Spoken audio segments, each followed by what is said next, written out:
ಭಾರತದಾಗ ನೀವು ಎಲ್ಲೇ ಹೋದ್ರು ಈ ಸೀನ್ ಕಾಣಿಸ್ತದ. Railway station, bus stand, car parking ಅಷ್ಟೇ ಯಾಕ ಲಕ್ಸರಿ ಹೋಟೆಲ್ಸ್ನಾಗೂ ಕಾಣಿಸ್ತಾವ. ನೋಡ್ರಿ, ಬರೀ ಪಾನ್ ಕೊಳೆ ಅಷ್ಟೇ ಅಲ್ರಿ, ಮಾನ್ಯುಮೆಂಟ್ ಗಳಿಗೆ ಹೋದ್ರ ಇಂತಹ ಆರ್ಟ್ ವರ್ಕ್ ಕಾಣಿಸ್ತದ. Raju was here, Rahul loves Priya.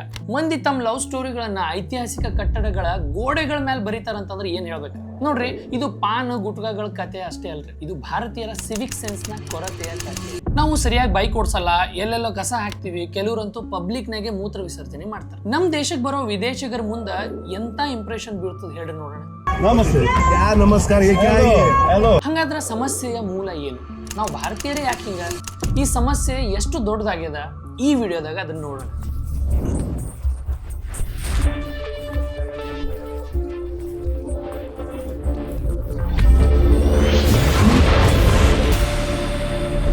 ಇತ್ತೀಚೆಗೆ ಒಬ್ಬ IAS ಆಫೀಸರ್ ಟ್ವಿಟರ್ನಾಗ ಒಂದು ಫೋಟೋ ಹಾಕಿದ್ರು.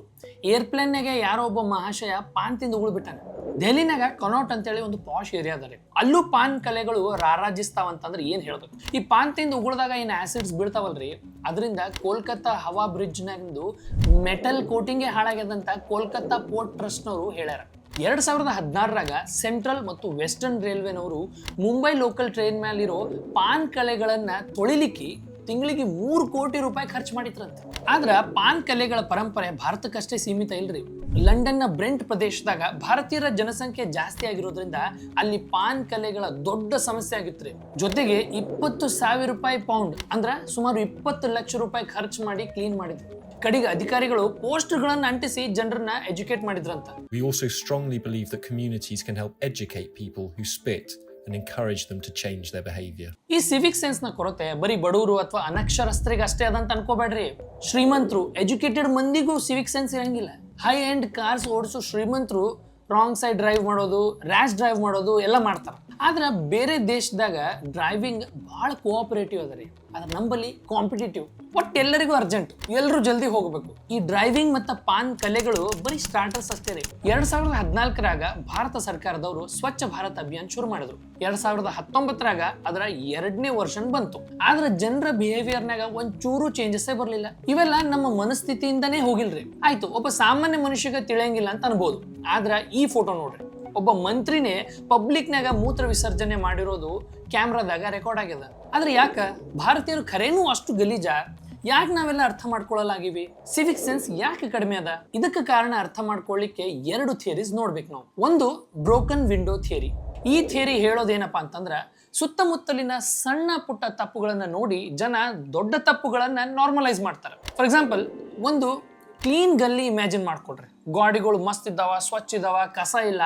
ಆ ಸ್ವಚ್ಛತೆ ನೋಡಿ ನಾವು ಸ್ವಚ್ಛ ಇರ್ಬೇಕಪ್ಪ ಅಂತ ಮಂದಿಗೆ ಅನ್ಸ್ಲಿಕ್ಕೆ ಶುರು ಆಗ್ತದೆ. ನೀವೇ ಯೋಚನೆ ಮಾಡ್ರಿ, ಲೋಕಲ್ ಟ್ರೈನ್ ಯೂಸ್ ಮಾಡೋ ಮಂದಿನೇ ಮೆಟ್ರೋ ಟ್ರೈನ್ನಾಗೂ ಟ್ರಾವೆಲ್ ಮಾಡ್ತಾರ. ಮೆಟ್ರೋ ಸ್ಟೇಷನ್ ಕ್ಲೀನ್ ಇರ್ತಾವ, ಆದ್ರೆ ರೈಲ್ವೆ ಸ್ಟೇಷನ್ ಅಷ್ಟು ಕ್ಲೀನ್ ಇರಂಗಿಲ್ಲ. ಡಿಫ್ರೆನ್ಸ್ ಇರೋದು ಮೇಂಟೆನೆನ್ಸ್ನಾಗ. ಈಗ ರೈಲ್ವೆ ಸ್ಟೇಷನ್ನಾಗ ಶೇಂಗಾ ತಿಂದು ಸಿಪ್ಪಿ ಒಗಿತಾರ, ಬಿಸ್ಕೆಟ್ ತಿಂದು ರ್ಯಾಪರ್ ಎಸಿತಾರ, ಮಂದಿ ತಲಿನೇ ಕೆಡ್ಸ್ಕೊಳಂಗಿಲ್ಲ. ಆದ್ರ ಮೆಟ್ರೋ ಸ್ಟೇಷನ್ ಹಂಗಲ್ರಿ, ಅಲ್ಲಿ ಕಸ ಹಾಕಲ್ಲ, ಅಗದಿ ಶಿಸ್ತನ್ಯಾಗ ಲೈನ್ಯಾಗ ನಿಂದಿರ್ತಾರ. ಈಗ ಸ್ವಚ್ಛ ಇರೋದನ್ನ ನೋಡಿ ಮಂದಿ ಗಲೀಜ್ ಮಾಡ್ಲಿಕ್ಕೆ ಹಿಂಜರಿತಾರ. ಇದೇ ಬ್ರೋಕನ್ ವಿಂಡೋ ಥಿಯರಿ. 2ನೇದು ಟ್ರಾಜಡಿ ಆಫ್ ದಿ ಕಾಮನ್ಸ್. ಈ ಥಿಯರಿ ಪ್ರಕಾರ ಜನ ತಮ್ಮ ಪರ್ಸನಲ್ ಕನ್ವೀನಿಯನ್ಸ್ ಪ್ರಕಾರ ನಿರ್ಧಾರಗಳನ್ನ ತಗೋತಾರ. ಅದರಿಂದ ಸಮಾಜಕ್ಕೆ ತೊಂದರೆ ಆದ್ರೂ ತಲೆ ಕೆಡ್ಸ್ಕೊಳಂಗಿಲ್ಲ ಅವರು. ಉದಾಹರಣೆಗೆ, ತಮ್ಮ ಮನೆ, ತಮ್ಮ ಅಂಗಳ ಎಲ್ಲರೂ ಸ್ವಚ್ಛವಾಗಿ ಇಟ್ಕೋತಾರ. ಅದೇ ಮನೆ ಮುಂದೆ ಇರುವಂತ ರೋಡ್ ಅನ್ನ ಏನ್ ಮಾಡ್ತಾರ? ಅದನ್ನ ನಾವೇ ಕ್ಲೀನ್ ಮಾಡ್ಬೇಕ್ರಿ, ಅದು ಸರ್ಕಾರದ ಕೆಲಸ ಅಂತ ಹೇಳಿ ಕೈ ಜಾಡಿಸ್ಬಿಡ್ತಾರ. ನಾವೆಲ್ಲ ಪಬ್ಲಿಕ್ ಪ್ರಾಪರ್ಟಿನ ರೆಸ್ಪೆಕ್ಟೇ ಮಾಡಂಗಿಲ್ರಿ. ಹಂಗಾಗಿ ಎಲ್ಲ ಗಬ್ಬೆದ್ಬಿಟ್ಟಾವ. 3ನೇದು ಪುವರ್ ರೋಡ್ ಡಿಸಿಪ್ಲಿನ್. ಭಾರತದಾಗ ರೋಡ್ ಕ್ರಾಶ್ ಎಪಿಡೆಮಿಕ್ ಅದರಿ. ಪ್ರತಿ ವರ್ಷ ಸುಮಾರು 9 ಲಕ್ಷ ಮಂದಿ ರೋಡ್ ಆಕ್ಸಿಡೆಂಟ್ ನಿಂದ ಒಂದು ಸಾಯ್ತಾರ, ಇಲ್ಲ ಡಿಸೇಬಲ್ಡ್ ಆಗ್ತಾರ. ಇದು ಬರೀ ಬ್ಯಾಡ್ ಡ್ರೈವಿಂಗ್ ನಿಂದ ಅಲ್ರಿ. ನಮ್ಮಲ್ಲಿ ರೋಡ್ಗಳ ಡಿಸೈನು ಚಲೋ ಇಲ್ಲ, ಸೇಫ್ಟಿ ಆಡಿಟ್ಗಳು ಸರಿಯಾಗಿ ಮಾಡಂಗಿಲ್ಲ.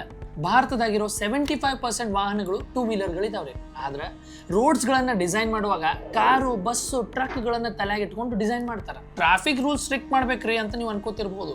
ಆದ್ರ ಮಜವಾದ ವಿಷಯ ಏನ್ ಗೊತ್ತೇನ್ರಿ, ಬೇರೆ ದೇಶಗಳಿಗೆ ಹೋಲಿಸ್ಕೊಂಡ್ರ ಭಾರತದ ಟ್ರಾಫಿಕ್ ರೂಲ್ಸ್ ಆಕ್ಚುಲಿ ಸ್ಟ್ರಿಕ್ಟ್ ಇದಾವ. ಉದಾಹರಣೆಗೆ, ನಮ್ಮಲ್ಲಿ ಗಾಡಿ ಓಡಿಸುವಾಗ ಫೋನ್ ಬಳಸೋದನ್ನ ಔಟ್ ರೈಟ್ಲಿ ಬ್ಯಾನ್ ಮಾಡ್ಯಾರ. ಆದ್ರೆ ಚೈನಾ, UK, USA ನಾಗ ನಡೀತದ.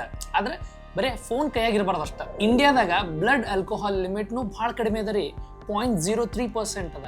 ಅದೇ US UKನಾಗ 0.08% ಅದ. ಈಗ ಪ್ರಾಬ್ಲಮ್ ಕಾನೂನ್ಯಾಗ ಇಲ್ರಿ, ಅದರ ಎನ್ಫೋರ್ಸ್ಮೆಂಟ್ನಾಗ ಅದ. ಸಿಕ್ಕಾಕೊಳ್ಳೋ ಸಾಧ್ಯತೆನೇ ಕಡಿಮೆ ಅದ ಅಂತ ಗೊತ್ತಿದ್ದಾಗ ಮಾತ್ರ ಜನರು ರೂಲ್ಸ್ ಬ್ರೇಕ್ ಮಾಡ್ಲಿಕ್ಕೆ ಮುಂದಾಗ್ತಾರೆ. ಈಗ ಕೆಲವ್ರು ಹೇಳ್ತಾರೆ, ಇದೆಲ್ಲ ಬಜೆಟ್ ಕಮ್ಮಿ ಇರೋದ್ರಿಂದ ಆಗ್ತದ್ರಿ. ಭಾರತ ಮತ್ತು ಪ್ರಪಂಚದಾದ್ಯಂತ ಕಂಡು ಬರುವಂತಹ ಉದಾಹರಣೆಗಳು ಕಿಗಾಲಿ, ರುವಾಂಡ. ಎಲ್ಲ ಕ್ಲೀನ್ ಆಗಿ ಇಡ್ಲಿಕ್ಕೆ ಸರ್ಕಾರದವ್ರ ಬಳಿ ರೊಕ್ಕಿಲ್ಲ ಅಂತ. ಆದ್ರೆ ಕಿಗಾಲಿ ಆಫ್ರಿಕಾದ ಕ್ಲೀನೆಸ್ಟ್ ಸಿಟಿ ಅದ. ಅವರ ವಾರ್ಷಿಕ ಬಜೆಟ್ ಎಷ್ಟದ ಗೊತ್ತೇನ್ರಿ? 1700 ಕೋಟಿ ರೂಪಾಯಿ. ನಿಮ್ಗೆ ಅಂದಾಜ್ ಬರ್ಲಿಕ್ಕೆ ಹೇಳ್ತೀನಿ, ಹೈದರಾಬಾದಿನ ವಾರ್ಷಿಕ ಬಜೆಟ್ 8400 ಕೋಟಿ ರೂಪಾಯಿ ಅದ. ಬೆಂಗಳೂರ್ದು 19,000 ಕೋಟಿ ಮತ್ತು ಮುಂಬೈದಂತೂ ಅದಕ್ಕಿಂತ ಜಾಸ್ತಿ. ಸೊ ಪ್ರಾಬ್ಲಮ್ ಬರೀ ಬಜೆಟ್ ದಲ್ರಿ, ಆಡಳಿತ ಮತ್ತು ಜನರದ್ದು. 2000 ಇಸ್ವಿನಾಗ ಕಿಗಾಲಿನಾಗೂ ಬೇರೆ ಸಿಟಿಗಳಂಗೆ ಸ್ಲಮ್ಮು, ಗಲೀಜು ಎಲ್ಲ ತುಂಬಿತ್ತು. ಆದ್ರೆ 2010ರ ದಶಕದಾಗ ಎಲ್ಲ ಫಾಸ್ಟ್ ಆಗಿ ಬದಲಾಗ್ಲಿಕ್ಕೆ ಶುರು ಆಯ್ತು. 2008ರಾಗ ಕಿಗಾಲಿ ಸಿಂಗಲ್ ಯೂಸ್ ಪ್ಲಾಸ್ಟಿಕ್ಸ್ ಅನ್ನ ಬ್ಯಾನ್ ಮಾಡ್ತು. ಮತ್ತೆ ಜನರಿಗೆ ಬಾಳೆ ಎಲೆ, ಲಿನನ್ ಮತ್ತು ಪೇಪರ್ ನಿಂದ ಮಾಡಿರೋ ವಸ್ತುಗಳನ್ನ ಅಥವಾ ಬ್ಯಾಗ್ ಗಳನ್ನ ಬಳಸಲಿಕ್ಕೆ ಹೇಳ್ತು. ಜೊತೆಗೆ ಸರ್ಕಾರ ಆಂಟ್ರಪ್ರಿನರ್ಸ್ಗೆ ಆಲ್ಟರ್ನೇಟ್ ಬ್ಯಾಗ್ ಮ್ಯಾನುಫ್ಯಾಕ್ಚರ್ ಮಾಡ್ಲಿಕ್ಕೆ ಸಪೋರ್ಟ್ ಮಾಡ್ತು. ಜನರ ನಡೆ ನುಡಿನಾಗ ಬದಲಾವಣೆ ತರಲಿಕ್ಕೆ ಮತ್ತು ನಗರವನ್ನ ಹಸಿರುಗೊಳಿಸ್ಲಿಕ್ಕೆ ಸ್ಥಳೀಯ ಸರ್ಕಾರ ಅರ್ಬನ್ ಫಾರೆಸ್ಟ್ರಿ ಮತ್ತು ಮರ ನೆಡೋ ಕಾರ್ಯಕ್ರಮಗಳನ್ನ ಶುರು ಮಾಡ್ತು. ಇದರಲ್ಲೂ ಸ್ಥಳೀಯ ಸಮುದಾಯಗಳ ಪಾತ್ರ ಬಹಳ ದೊಡ್ಡದಿತ್ರಿ. ಪ್ರತಿ ತಿಂಗಳ ಕೊನೆಯ ಶನಿವಾರ ಕಿಗಾಲಿ ಮಂದಿ ಉಮುಗಾಂಡ ಅಂತ ಆಚರಿಸ್ತಾರೆ. ಆ ದಿವಸ ಊರಿನ ಮಂದಿ ಎಲ್ಲ ಸೇರಿ ಸುತ್ತಮುತ್ತ ಇರೋ ಕಸನೆಲ್ಲ ಎತ್ತಿ ಸ್ವಚ್ಛ ಮಾಡ್ತಾರೆ. ಸ್ವಚ್ಛತೆ ಕಲೀಲಿಕ್ಕೆ ನಾವು ರುವಾಂಡಕ್ಕೆ ಹೋಗ್ಬೇಕಂತೇನಿಲ್ರಿ, ಯಾಕಂದ್ರೆ ಭಾರತದಾಗೂ ಕ್ಲೀನೆಸ್ಟ್ ಸಿಟಿ ಅದರಿ, ಅದು ಇಂದೋರ್ ಯಾವಾಗ್ಲೂ ಇಷ್ಟು ಕ್ಲೀನ್ ಸಿಟಿ ಆಗಿರ್ಲಿಲ್ರಿ. ಇನ್ಫ್ಯಾಕ್ಟ್ 2014ರಾಗ ಕ್ಲೀನ್ ಸಿಟಿ ಇಂಡೆಕ್ಸ್ನಾಗ 149ನೇ ಸ್ಥಾನದಾಗಿತ್ತು. ಆದ್ರ 2017ರಾಗ ದೇಶದಲ್ಲೇ ಮೊದಲನೇ ಸ್ಥಾನ. ಈ ಬದಲಾವಣೆ ಹೆಂಗಾಯ್ತು? ಇಂದೋರ್ ಮಹಾನಗರ ಪಾಲಿಕೆಯ ಪ್ರಕಾರ 2015ರಿಂದ 2016ವರೆಗೆ ಇಂದೋರ್ನ 86 ವಾರ್ಡ್ಗಳನ್ನೆಲ್ಲ ಅವರು ಒಟ್ಟೊಟ್ಟಾಗಿ ಮ್ಯಾಪ್ ಮಾಡ್ಲಿಕ್ಕೆ ಶುರು ಮಾಡಿದ್ರು. ನಗರದಾಗ ಪ್ರತಿದಿನ ಉಂಟಾಗೋ 1000 ಟನ್ ಕಸನ ಕಲೆಕ್ಟ್ ಮಾಡೋಕೆ, ಸಾಗಿಸ್ಲಿಕ್ಕೆ, ಬೇರ್ಪಡಿಸ್ಲಿಕ್ಕೆ, ರೀಸೈಕಲ್ ಮಾಡ್ಲಿಕ್ಕೆ ಪ್ಲಾನ್ ಅನ್ನ ಮಾಡ್ಲಿಕ್ಕೆ ಶುರು ಮಾಡಿದ್ರು. ಇದಾದ್ಮೇಲೆ ಕಸನ ಮನಿಗೆ ಹೋಗಿ ತಗೊಳ್ಳಿಕ್ಕೆ 800 ಮಿನಿ ಟ್ರಕ್ಗಳು, ಡಂಪರ್ಗಳನ್ನ ಡಿಪ್ಲಾಯ್ ಮಾಡಿದ್ರು. ಇದಾದ್ಮೇಲೆ ಸರಿಯಾಗಿ ಕಸ ಹೆಂಗ್ ಬೇರ್ಪಡಿಸೋದು, ಅದನ್ನ ಹೆಂಗೆ ಡಿಸ್ಪೋಸ್ ಮಾಡೋದು, ಇದ್ರ ಬಗ್ಗೆ NGOಗಳ ಜೊತೆಗೂಡಿ ದೊಡ್ಡ ಮಟ್ಟದ ಜಾಗೃತಿ ಅಭಿಯಾನ ಶುರು ಮಾಡಿದ್ರು. ಅದೇ ಸಮಯದಲ್ಲಿ ಪಾಲಿಕೆ ಅಲ್ಲಿ ಬರ್ತಾ ಇದ್ದ ಕಸವನ್ನ ಪ್ರೊಸೆಸ್ ಮಾಡೋ ಕೆಲಸನ ಶುರು ಮಾಡಿದ್ರು. ಸ್ವಚ್ಛತೆ, ಕಸ ನಿರ್ವಹಣೆ ಇಂದೋರ್ನಿಂದ ಕಲ್ತ್ವಿ.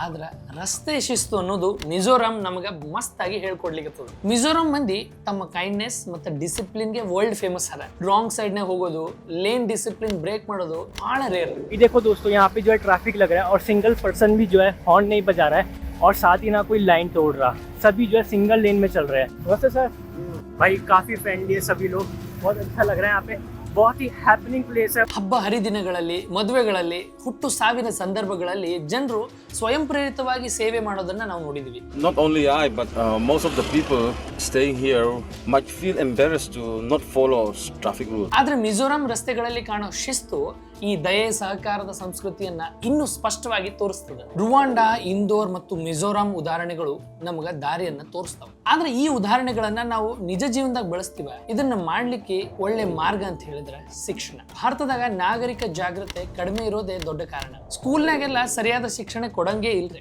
ಹೌದು, ಸ್ಕೂಲ್ನಾಗ ಸಿವಿಕ್ ಸೆನ್ಸ್ ಅನ್ನುವಂತ ಸಬ್ಜೆಕ್ಟ್ ಅನ್ನ ನೀವು ಓದಿರಿ, ನಾನು ಓದಿನಿ. ಮೂಲಭೂತ ಹಕ್ಕು, ಕರ್ತವ್ಯಗಳಂತಹ ಮುಖ್ಯ ವಿಷಯಗಳನ್ನೇ ಅದರೊಳಗೆ ಹೇಳ್ಕೊಡಂಗಿಲ್ಲ. ದುರ್ಭಾಗ್ಯವಶಾತ್ ಮಾರ್ಕ್ಸ್ ಬೇಕಾದ್ರೆ ಬಾಯ್ ಹಾಟ್ ಮಾಡ್ರಿ ಅನ್ನೋ ರೀತಿನಾಗ ನಮಗೆ ಹೇಳ್ಕೊಟ್ಬಿಡ್ತಾರೆ. ನಿಜ ಜೀವನದಾಗ ಬೇಕಾಗುವಂತಹ ಕಲಿಕೆನೇ ಇಲ್ರಿ. ಬಹುತೇಕ ದೇಶಗಳಲ್ಲಿ ವಿದ್ಯಾರ್ಥಿಗಳೇ ತಮ್ಮ ತರಗತಿಗಳನ್ನ ಕ್ಲೀನ್ ಮಾಡಿ, ಟೇಬಲ್ ಚೇರ್ಗಳನ್ನ ತೊಳೆದು, ಗಿಡಗಳಿಗೆ ನೀರು ಹಾಕೋದು, ಇದನ್ನೆಲ್ಲ ಮಾಡ್ತಾರ. ಆದ್ರೆ ಭಾರತದಾಗ ಕೆಲವು ಗ್ರಾಮೀಣ ಶಾಲೆಗಳನ್ನು ಬಿಟ್ರ ಇದನ್ನೆಲ್ಲ ಶಾಲೆಯ ಸಿಬ್ಬಂದಿಗಳೇ ಮಾಡ್ತಾರ.